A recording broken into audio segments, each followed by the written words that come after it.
Hi, I'm Quentin Schultze, author of the book An Essential Guide to Public Speaking. An Essential Guide to Public Speaking. And I'm going through the book chapter by chapter, summarizing some main points and elaborating on them.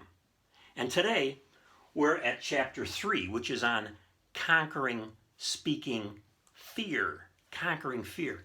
Do you know, fear is terrible. It can be debilitating. It can keep us from acting, from thinking, from loving. Boy, we are as human beings fearful about a lot of things, but right up near the top of the list is public speaking.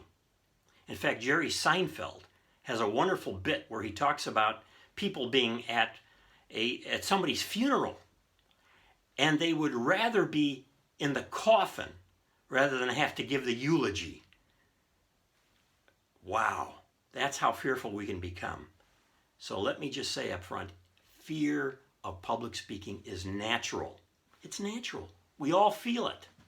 It can grip us. I've been speaking for years. I've spoken many times. I still have fears.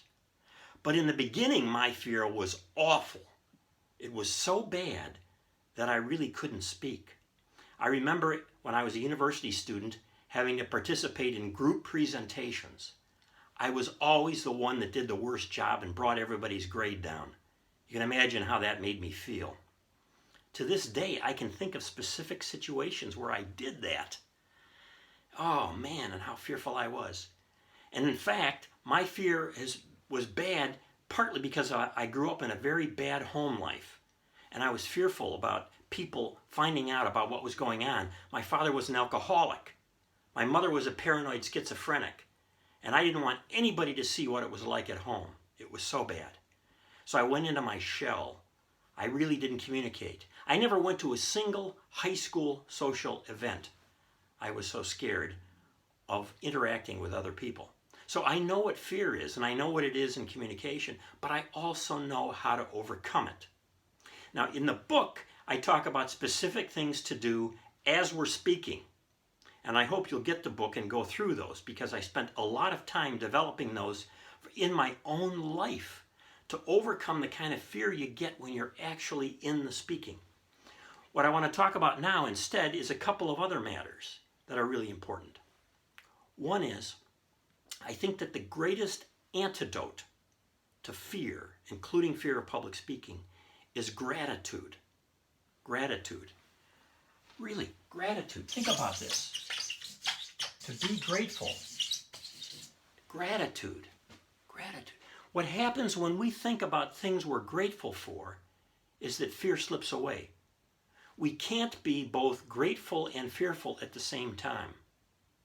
So one of the things I learned to do over time was, before I would speak, was to think about people and situations I'm grateful for.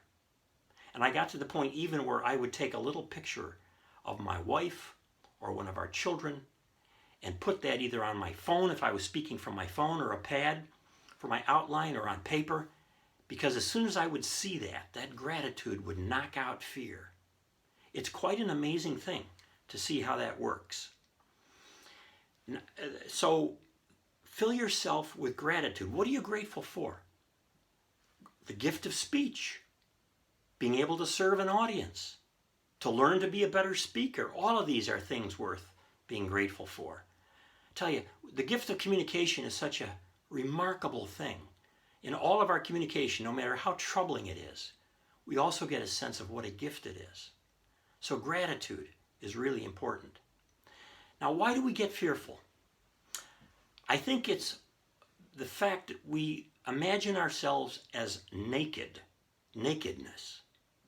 I know this sounds crazy, but you go back and you look at the beginning of the Old Testament in the Bible, and Adam and Eve were embarrassed. They felt ashamed.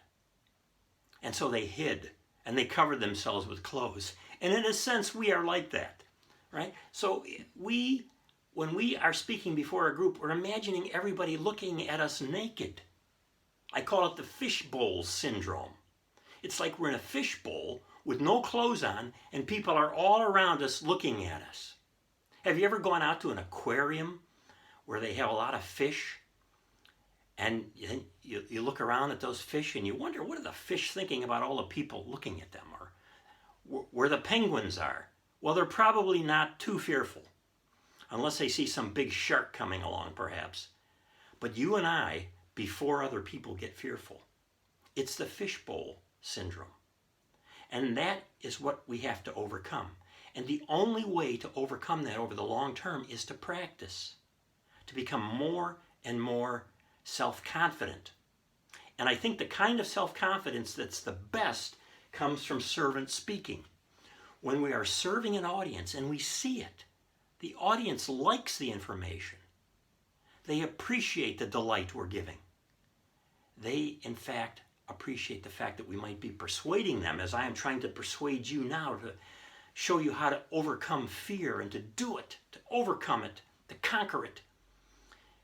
They appreciate it, and it gives us confidence. So fear is natural. Conquering it requires some work, mostly practice, but also filling ourselves with gratitude. Gratitude drives out fear.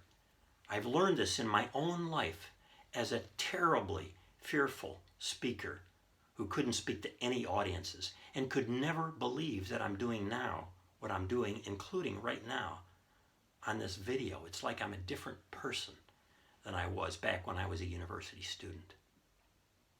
So thank you. Remember, as a servant speaker, you can conquer fear. I'm here to help you. Thanks.